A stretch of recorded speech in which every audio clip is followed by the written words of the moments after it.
Cuba Información.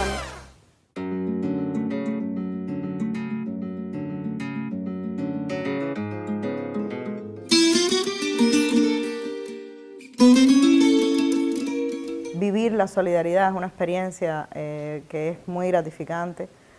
Cuba ha sido históricamente, desde el triunfo de la revolución y desde muchísimo antes, un país muy solidario. Cuando entonces recibimos en reciprocidad esa solidaridad, nos resulta siempre muy emocionante y nos alienta muchísimo a trabajar.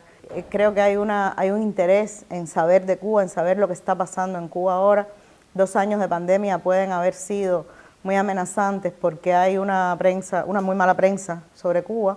Entonces poder contar de primera mano que no se ha parado Cuba en pandemia, que estamos haciendo cosas, poder entender las preocupaciones y poder corresponder a esas preocupaciones de personas que nos quieren, que nos aman desde este lugar, pues puede ser muy gratificante realmente.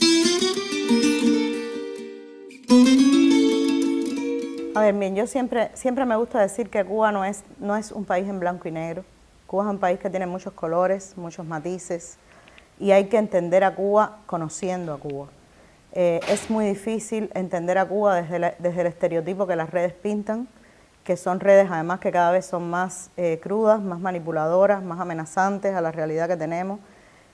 Alguien me decía hace poco que lo que pasó con Cuba ahora en los 2 años de pandemia, bueno, Cuba siempre ha estado bloqueada, amenazada, asediada, pero alguien me decía que lo que pasó en los 2 años de pandemia es que de pronto podía apostarse a que la pandemia iba a desaparecer a Cuba, y cuando se vio que eso no pasó, pues entonces ese asedio pues se recrudeció, y en un momento de un desarrollo vertiginoso de la información y las comunicaciones, pues eso se hace muy complicado.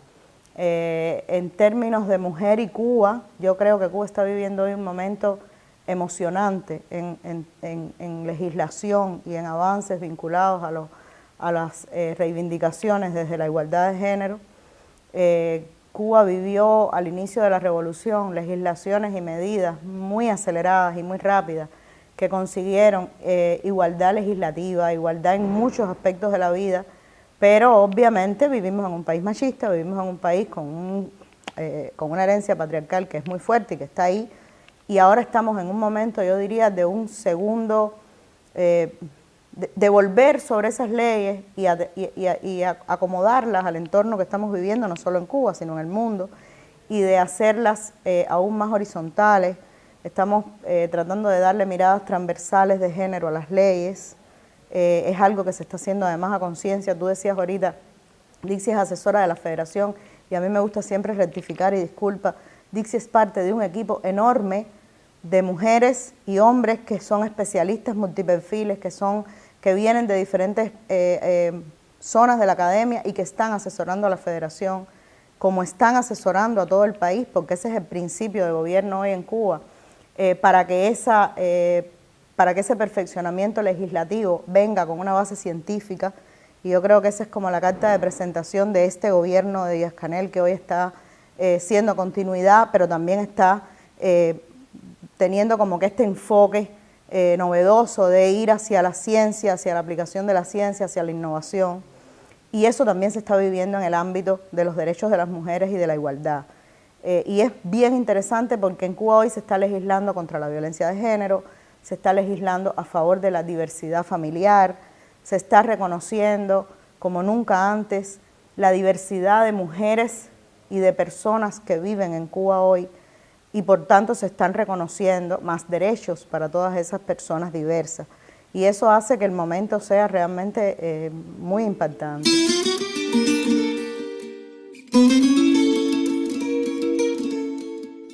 Hoy el código está en debate popular. Hoy están pasando las reuniones a nivel de comunidad, a nivel de barrios, para el debate del código, para que las personas opinen sobre propuestas de agregar, de eliminar, cosas que no entienden. O sea, se está dando un debate del código que también está transcurriendo sobre los espacios digitales, está ocurriendo a través de las aplicaciones de datos móviles de los teléfonos, a través de páginas web.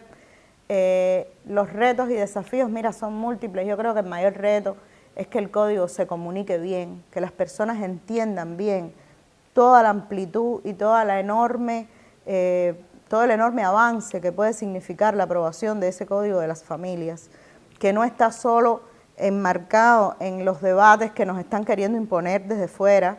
A nosotros se nos está, o sea, al código se le está cuestionando, bueno, ya sabemos, el tema del matrimonio igualitario, que es un tema que lleva dando golpes en Cuba desde hace ya más de un año, bueno, desde la aprobación de la Constitución, desde 2019, que tiene mucho que ver con el fortalecimiento de algunas posturas fundamentalistas, sobre todo fundamentalismos religiosos en Cuba, a nivel de algunas iglesias muy conservadoras. Pero por otro lado se está haciendo una oposición al código que yo diría que es más bien política y que está partiendo de la manipulación de las propuestas del código. Se está imponiendo una matriz de opinión que está llevando, por ejemplo, un tema como el de lo que es sustitución de patria potestad por responsabilidad parental a un debate que yo creo que se superó en los 60, que está equiparando, está poniéndonos en el mismo momento en que en Cuba está operando algo como la operación Peter Pan, lo cual es, a mí me parece obsoleto y sobre todo muy cruel por las propuestas que el código trae. Igual hay otros temas del código que están siendo sujetos de manipulación a veces porque personas no lo entienden, pero yo creo que muchas más veces porque hay toda una matriz de manipulación, sobre todo desde las redes sociales, para que ese código no se apruebe. Y yo creo que es muy importante, decía, retomo, que las personas conozcan de qué va el código, porque el código está hoy pronunciándose sobre temas que son esenciales para la vida del país. Estoy hablando de las relaciones de las familias transnacionales, de las familias que tienen una parte de su familia, y valga la redundancia, en la migración. Estoy hablando de todo lo que tiene que ver con la corresponsabilidad de los cuidados para un país tan envejecido como es Cuba hoy. Estoy hablando de un articulado importantísimo que tiene que ver con la violencia de género y con las consecuencias a nivel también de la legislación familiar que puede tener que haya violencia de género en determinado caso. Estoy pensando en lo que tiene que ver con el reconocimiento del derecho progresivo de niñas, niños y adolescentes a ir asumiendo posiciones de responsabilidad con sus vidas, o sea, el reconocimiento de derechos.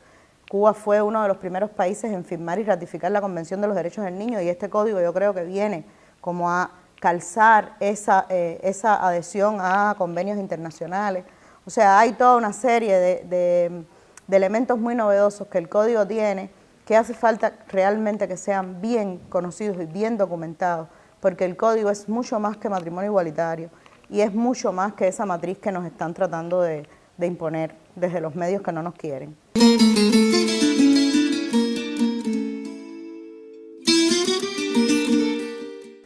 Multiplicar. O sea, yo digo que las redes son algoritmos, son pequeñas burbujas y hay que multiplicar la información. Y también tratar de explicar un poco cómo funciona esa matriz de información. Que las personas sepan que lo que ven en sus redes no es la verdad absoluta, que porque lo leyeron ahí no quiere decir que eso sea lo que es, ni que es lo que están viendo todas las demás personas a su alrededor. Yo creo que entender el algoritmo de las redes, y por ahí hay propuestas interesantísimas desde Cuba en documentales y en reflexiones de colegas que se han dedicado a trabajar particularmente ese tema, que explican muy bien cómo funcionan esos algoritmos que van como copando los espacios de información en los que las personas se mueven, y sobre todo las personas jóvenes en Cuba, que para mí es como uno de los desafíos más grandes, cómo llegar a esos públicos jóvenes por otras vías y sobre todo multiplicar. O sea, por eso la solidaridad es tan importante, porque nos ayuda a multiplicar esa realidad que está siendo hoy manipulada, que está siendo hoy silenciada incluso de muchas maneras, de maneras múltiples. Se está tratando de imponer una visión sobre Cuba y eso no es nuevo. Lo que pasa es que hoy, con estas tecnologías a disposición, pues eso está ocurriendo a doble velocidad y con mucho mayor impacto de lo que ha sido toda la vida. O sea, no es un escenario nuevo, simplemente es un escenario que se ha movido hacia canales de información, herramientas infotecnológicas que son muy poderosas y que por tanto es muy complicado. Y además hay mucho dinero corriendo ahí. Yo digo que por cada K de alcance que logra de manera orgánica una red nuestra, hay 10K pagados que se están imponiendo desde fuera. Y eso realmente es muy amenazante para contar esta historia, ¿no?